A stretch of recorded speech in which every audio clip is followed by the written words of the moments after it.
রাসূলের মাথার রক্ত পাতায় পড়তেছে, দাঁত ভাঙা অবস্থায়, চেহারাতে ঢুকে আছে লোহার কোড়া। এরপরে রাসূল ঘোষণা করেন, শুনো শুনো শুনো, বিজয় আমাদের, তবে আমাদেরকে হাল ছাড়া যাবে না, অগ্রসর হতে হবে।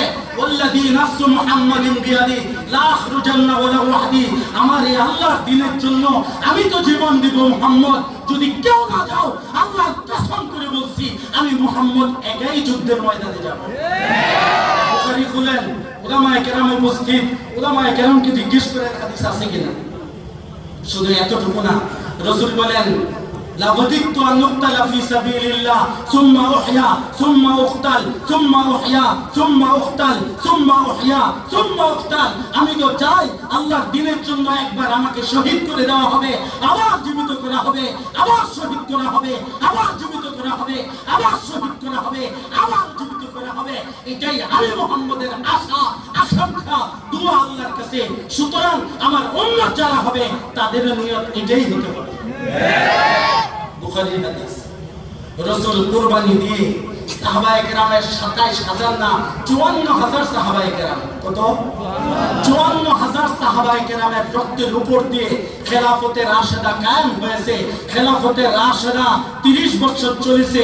তারপরে উমাইয়া খেলাফত হযরত আমির মুয়াবিয়ার মাধ্যমে ১০০ বছরের উপরে, তারপরে আব্বাসী খেলাফত ৫০০ বছরের উপরে, তারপরে উসমানী খেলাফত ৫০০ বছরের উপরে।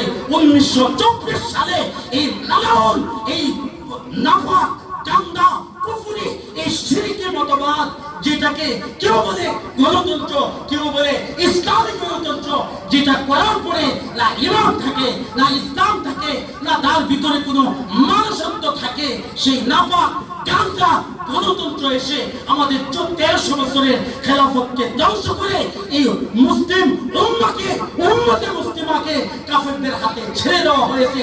সারা দুনিয়াতে আমাদের মা বোনরা লাঞ্ছিত, বঞ্চিত, নিহত, বাচ্চাদেরকে জবাই করা হচ্ছে, নদী রক্তের নদীর স্রোত বহায় দেওয়া হয়েছে। এটা গণতন্ত্রের অবদান। অবদান এটা।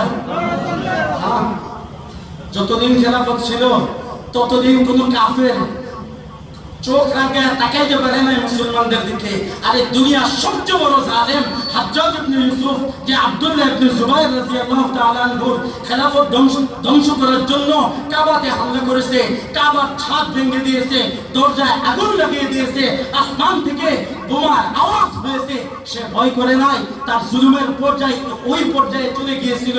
সেও তো যখন শুনছে যে হিন্দুস্তানে মুসলিম মার উপর আক্রমণ হয়েছে, মুহাম্মদ বিন কাসেম তারই ভাতিজা, তারই মেয়ের জামাই ১৭ বছরের যুবককে হিন্দুস্তানে পাঠিয়ে দিয়েছে। তার সেই জিহাদের কারণে আজকে শত বছর পরে আমি আর আপনি মুসলমান। এমনিতে হয় না। তাহলে কোন জালেম তো এটা সহ্য করে নাই, মুসলমানদের উপর আক্রমণ হবে। আজকে সারা দুনিয়াতে কেন আক্রমণ, এই বিষয়টা একটু আমি বুঝাইতে চাইতেছি। ১৩০০ বছর পর্যন্ত পারে নাই। আরে দুনিয়ার সেই বেদাতি বাদশা মুতাসিম বিল্লাহ, সেও যখন পৃথিবীতে ছিল, আর কোথাও থেকে কোন মা রক্তে চিঠি গিয়েছে, ইয়া মুতাসিমা, হে মুতাসিম বিল্লাহ, শুনে রাখ, আজকে তোর রাজত্ব আর একজন মুসলিম বোন এখানে আক্রান্ত কাফেরদের হাতে, আল্লাহর সামনে কি জবাব হবে তুমি ঠিক করে রাখো। সেই বেদাতি মুতাসিম বিল্লাহ তো এটা সহ্য করে নাই। আজকে মুসলিম নামদারি সারা দুনিয়া, শুধু তারাই না, একদল মৌলবী জিহাদের বিরুদ্ধে আবার ফতোয়া লিখে আল্লাহ রাসূলকে গালি দিয়েছে। শাতিমে রাসূল, যার বিরুদ্ধে ফতোয়া মহানবী মুহাম্মদুর রাসূলুল্লাহর ফতোয়া, যে আমাকে যে গালি দিবে তাকে আমি নিজেও ক্ষমা করি না, আমার উম্মত তাদেরকে ক্ষমা করতে পারে না। তখন তাদের উপর একের পর এক হামলা হইতেছিল। কারণ একটা ছেলে, সে মেয়ের পিছনে ঘুরে, কলেজ ভার্সিটির ছেলে মেয়ের পিছনে ঘুরে মদ খায়, গাঞ্জা খায়, কিন্তু ভিতরে তো একটা ফুটা সরিষা পরিমাণ ঈমান আছে। যখন মুহাম্মদের উপর আঘাত চলে তখন তার ঈমান চলে যায়। সে জীবনে চিন্তা করে না মুহাম্মদের ইজ্জত বাঁচায়। কিন্তু তোমরা কোন আলেম রাসূলের কার্টুন বানায়, সেখানে তোমরা গিয়া সান্ত্বনা দাও। তোমার রসুলের ইজ্জতের উপর আঘাত করে, আম্মা আয়েশার ইজ্জতের উপর আঘাত করে, দোপাট্টা নিয়ে টানাটানি করে রসুলের কাঁটান ছাপায়, তখন কষ্ট লাগে না? তখন কষ্ট লাগে না? না, তো একজন আছে এটাও কি ফতোয়া লেখে জিহাদের বিরুদ্ধে। যত ফতোয়াই তোমরা লেখো, তোমাদের ফতোয়াতে হবে কি? ও মুসলমান, চোখ খুলে দেখেন না, কিসের বিরুদ্ধে তোমাদের ফতোয়া? এতদিন তো ফতোয়া হয় নাই, 100 বছর যাবত তো মুসলমান মার খেতেছে। যখন কাফেরদের উপর, নাস্তিকদের উপর, নবীর শত্রুদের উপর হামলা হয়, তখন ফতোয়া আসছে। খেয়াল রাখতে হবে। আমার হয়তো সময় বেশি হবে না, তাহলে আমি বুঝাই দিতাম এই ফতোয়া যে কত কলঙ্কিত ফতোয়া। কেউ যদি ফতোয়ার পক্ষে বলে, ইনশাআল্লাহ আমি জিহাদ ঘোষণা করব। যাই হোক, আল্লাহ রসুলের কুরবানির উপর দিয়ে খেলাফত কায়েম হয়েছে, আরবের বিজয় এসেছে। প্রথম বিজয় সূরা ফাতহাতে আল্লাহ তাআলা বিজয়ের কথা বলেছেন। দ্বিতীয় বিজয় ও রসুল বলেছেন সাতুফতাহু কুনুজু কিসরা ওয়া কাইসার। রসুল খন্দকের যুদ্ধ যখন করার জন্য প্রস্তুতি নিতেছেন, খন্দক করতেছেন, যারা হজে গিয়েছেন মদিনার পাশে এখনো চিহ্ন আছে, সাহাবায়ে কেরাম পাথর একটা মাঝখানে পড়েছে, ভাঙতে পারতেছিল না।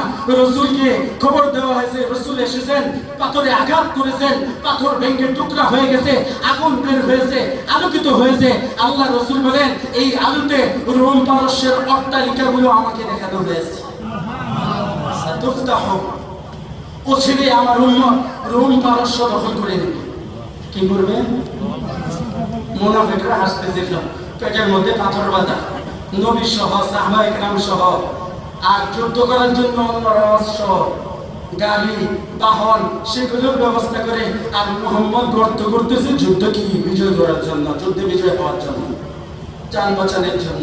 আবার এরা চিন্তা করে রোম পারস্য, বর্তমান যেমন America, England, Russia super power, আর নবী বলতেছেন সেটা বিজয় করবে ও ছিঁড়ে অতি তাড়াতাড়ি। কত আজীব কথা হাসতেছিল। আমাদের কোনো সংবিধান নাই, আমাদের সমাজতন্ত্র গণতন্ত্র কিছুই নাই, আমাদের কোনো বিধান নাই। 1400 বছর আগে নবী মুহাম্মদ মদিনার খেলাফত যেইভাবে কোরআনের মাধ্যমে চালিয়েছেন, আমাদের খেলাফত এই কোরআন হবে। কি হবে? কোরআন হবে।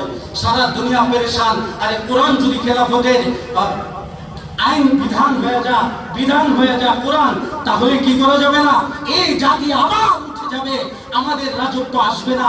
1300 বছরের কোরবানি, 1300 বছরের চেষ্টা, 1300 বছরের সব কিছু বিলীন করে 1300 বছর পরে আমরা গণতন্ত্রের মাধ্যমে ইসলামকে ধ্বংস করে, ইসলামী খেলাফতকে ধ্বংস করে আজকে কুফরি মতবাদ, সমাজতন্ত্র, রাজতন্ত্র আর এই গণতন্ত্রের মধ্যে এই নাফাক, এই কুফর, এই শিরককে আমরা জারি করেছি। এটা তো থাকবে না। সারা দুনিয়া পেরেশান।